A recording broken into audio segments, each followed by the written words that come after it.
In this presentation, I am going to talk you through briefly the difference between revision and editing, but then I am also going to offer my top 8 editing suggestions so that you can look through your paper with a careful eye and make any corrections that need to be made. So first, we need to know the difference between revising and editing. During revising, you add, cut, move, or change information in order to improve content.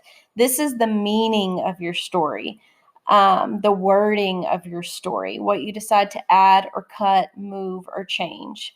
Many of you have asked me about cutting back on your story, and I would suggest rereading and making sure every sentence that you leave in your final draft contributes to the plot, contributes to the meaning, and if it doesn't, if it's just extra, cut it, get rid of it. If you need help with that, that's a very good thing to talk about in a writing conference. But working on the meaning and the content is revising. During editing, you're taking a second look at the words and sentences that you use to express your ideas, and you're fixing any problems in grammar, punctuation, and sentence structure. A lot of us struggle with this, but hopefully with several focused rereads, you will catch your mistakes, use my tips, and those can help you focus on the things that you need to correct. The rubric asks that you create writing that's clear, coherent, and appropriate to task, audience, or purpose, so that you know that your purpose is retelling a memory or a moment of significance in your life. But what a lot of this score consists of is your demonstration of a command of the conventions of standard English and capitalization, punctuation, and spelling. Those are essential, and you have tools at your disposal to help you correct those errors. And I need to see that you've made the effort to correct those errors. More than 3 grammar mistakes will negatively impact your grade. We all know that you are going to make mistakes. We all make mistakes, but your final paper should not be full of mistakes. You need to read and edit carefully. And I say for real because it counts. It's a part of your grade. And it's a really important part of your grade on the final draft. But also, I need to see that you have the skills that it takes to do this work. So these are my top 8 editing suggestions based on 10 years of memoir reading and grading. Number 1 is to avoid shift in tense. So I'm talking about verb tense, like past tense and present tense. You must be consistent throughout the entire memoir. Dialogue is the only exception for when tense can change. Look at my sample sentence. I was so excited to see my mom again. She starts walking toward me, and I ran toward her. 2 of the 3 verbs, the verbs in green, are past tense. The one random verb in red is present tense, and those are not consistent. In a sentence like this writer has shifted verb tense. You cannot go back and forth. You need to be consistent. So look and see what you use most frequently and make sure you make any corrections to those outliers, to those verbs that don't fit in the tense that you chose. Number 2 is dialogue. Pay attention to punctuation and make sure you indent each new line of dialogue. I have an example here that shows you punctuation and where it belongs. Also in this presentation, which you can open on your own, there is a link to the document that we used for the dialogue lesson. So if you have dialogue, you need to double check the punctuation and the indentation to make sure you've indented each line. Also, just a reminder, internal dialogue, anything going on in your head still counts as dialogue, so it needs a new line, but instead of quotation marks, you will use italics, and that indicates a thought instead of something you said out loud. Number 3 is to avoid vague pronoun references. Pronouns are usually the one part of speech that students actually remember. He, she, we, my, his, hers. Those are your pronouns, words you use to rename a noun so that you don't have to use that noun over and over again. But sometimes people use vague pronouns. And what I mean by vague pronouns is when you use one of those words, we don't know who you are talking about. So for this example, my dad was my best friend. We did everything together. I know that we is referring to me and my dad. But he considered his brother his best friend. I know that he and his is referring to my dad. But now there's this mention of his brother. The next sentence says he lived in Oregon and we never saw him. We don't know who you're talking about. Are you talking about your dad? Or are you talking about his brother? You could rephrase this and say, my uncle lived in Oregon and my family never saw him. Or you could say, Uncle John lived in Oregon and my dad never saw him. But you need to make sure that the pronouns you use can be connected back to their antecedents, meaning that we know who you are referring to when you use a pronoun. Number 4, run-on sentences. This will be the death of your grade, and you have to check every single sentence. Grammarly can be good for this, but the most effective tool is your read aloud. To read your writing out loud. If you run out of breath in a sentence, it's probably a run-on. If you have 0 punctuation besides the period, it's probably a run-on if it's a longer sentence. So, for example, I went to go to college. My parents are broke, so I'm not sure I'll get to go. We could potentially have 3 sentences here. I want to go to college, parents, period. My parents are broke, period. I'm not sure I'll get to go. We could make that 3 sentences. There are 3 independent clauses in this one long run-on. Or we could combine and say, I'm not sure I'll get to go to college even though I want to because my parents are broke. Or I want to go to college, comma, but my parents are broke, comma, so I'm not sure I'll get to go. You have to use punctuation, and commas aren't always your answer. You have to understand how other pieces of punctuation work to help you correctly punctuate a sentence. Again, Grammarly and your read aloud are the 2 most effective tools to help you find this. Number 5, capitalization. This is one I always tell students, I'm ashamed to have to say it and go over it, but it's always a problem. I have a student who gets nailed on the grammar and mechanics portion of the rubric because of this right here. The beginning of every single sentence should be capitalized, no exceptions, including dialogue. Every single sentence. So look at every period in your paper, and the next word should start with a capital letter. The personal pronoun I should be capitalized every time. Hear me, every single time. If I find a lowercase I, that's a ding on your grade. Every single time. And some people never capitalize I, and that's a huge hit to your grade. You should know and should have been taught in first grade that the personal pronoun I should be capitalized every single time. Shame on you if you don't do this in your text messages. Also, capitalization should be used for proper nouns, like names and places. So my sister's name is Lindsay. I would capitalize the L. Or we went to Little Rock. I would capitalize the L and the R. Those are specific names of places, names of items and things and brands. Those things need to be capitalized. Be careful with names like mom and dad. These are tricky. If you're saying in a sentence, my mom loves to cook, you would not capitalize mom because you're referring to her as your parent, right? My mom, the mom that belongs to you.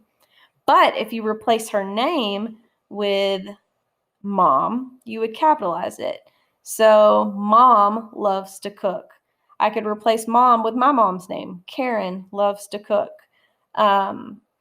So you have to be careful to make sure you know when to capitalize and when not to capitalize. If you also have titles like Uncle John, you're going to capitalize the U and the J if that's how you refer to that person. So this one takes some thinking because you have to really go back and look at how you're using the words. But the beginning of every sentence and the personal pronoun I, those are non-negotiables. You should totally have those correct every single time.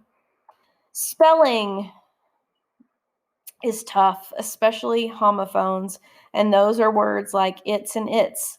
IT apostrophe S is it is. ITS means it belongs to it. The dog lost its bone. Or there, and there. THERE is a place. THEIR belongs to a group. THEY apostrophe RE is they are. To is a direction, preposition. We are going to the movies. Or to means also, TOO. Whether or not she wanted to go is WHET. WEATHER is the weather. Is it raining? Is it snowing? So those kind of words can be really tricky. Grammarly doesn't always catch them. Sometimes it will, but you have to make sure that you correct all spelling. I always have students who turn in memoirs, and I have Grammarly installed on my Google Docs. And when I open those memoirs, I'll see a ton of underlined red or words underlined in red. Students will turn in a document with 20 misspelled words. If it has a red line underneath it and you use Grammarly either as an add-on in your Google Docs or the website to copy and paste your text in, make sure you correct the spelling of misspelled words. You also have spell check on Google Docs. Please use it. That's why they made it. Number 7 is apostrophes. Apostrophe can do two things. It can show possession. So Amy's dog, apostrophe S means it belongs to Amy. Make sure your apostrophe is in the correct place. If you have a word that ends in S, the apostrophe goes after the S. So the Smith's house. The house belongs to the Smiths. That's the plural. There are multiple Smiths. I put an apostrophe at the end. Be careful with possessive pronouns like ours and yours. They do not have apostrophes. Sometimes students like to cram one in there, and there should not be one. The second thing an apostrophe can do is show a contraction where you join two words like do not, have not, cannot, should not. You have the N apostrophe T.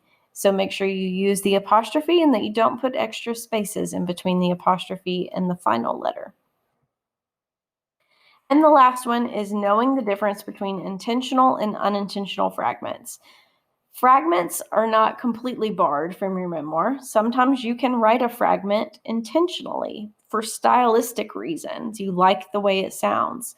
So an intentional fragment may be just one word, like the word maybe. It's not a complete sentence, but it's a powerful fragment. But the one down at the bottom here is unintentional. This shows me that you don't know how to construct a sentence and that you don't know how to use punctuation.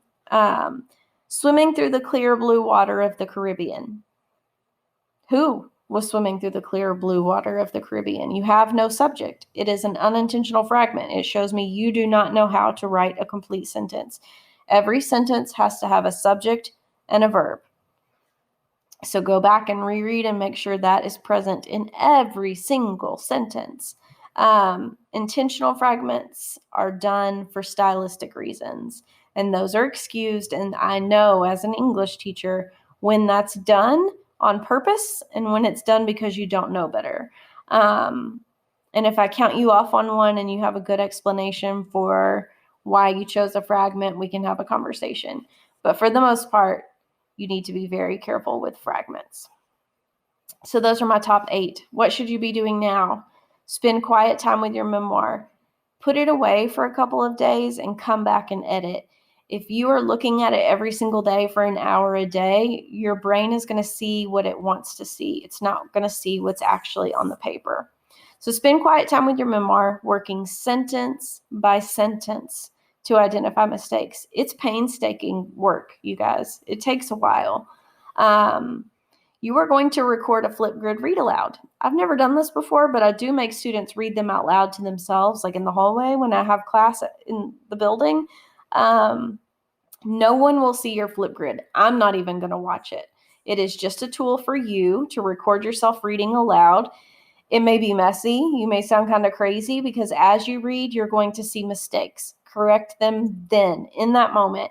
You can pause the Flipgrid video or you can record yourself while you're changing it. I don't care. I'm not going to watch it, but you should read it aloud. I would suggest even playing that video back to yourself.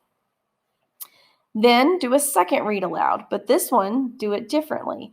Some of the best editors gave me a trick to start with the last sentence and read backwards. I don't mean read the words backwards. I mean read the entire last sentence, then read the sentence before that and the sentence before that, and read your paper backwards because it makes you focus on the writing itself and the sentence structure. Your brain doesn't automatically do what it wants you to do. You actually notice some of the errors. Use your resources. You have tools in Google Docs like spell check. You have Grammarly. There are online writing resources out there everywhere if you need more help. If you still don't understand vague pronoun reference, which was one of my tips, Google it. Learn what it is. I'm happy to help you, but you also have tools available to help you. So instead of emailing me and waiting a day to get a response, see what you can find on your own. If you still need help, I am here to help you. That's what writing conferences are for. And this is a really good thing in the second writing conference for you to be able to show up and say, Miss Howard, I'm really struggling with run-on sentences. Can you help me? And we can focus on what you're struggling with specifically. You're going to get 5 simple, easy points for signing off on your own edits on a Google form. Signing off on your edits means that you have honestly looked at all of the things that I mentioned in those 8 tips to make sure you have corrected any mistakes in those areas. You have to sign off on your memoir before you can turn it in to be graded. It means that you stand by what you have included in your writing. You've read it multiple times. You've read it different ways. You've done a read aloud. You've used Grammarly. You're saying, Miss Howard, this is the best I can do. And when you sign off on that, I'll know that it is ready to not necessarily be scored because I'm not grading it this week, but it does tell me that you have tried your best. And before you turn in your memoir, I'll know that this has been done, or I have to know that this has been done. So super quick review, Ms. Howard's 8 tips, then steps after you review those 8 tips.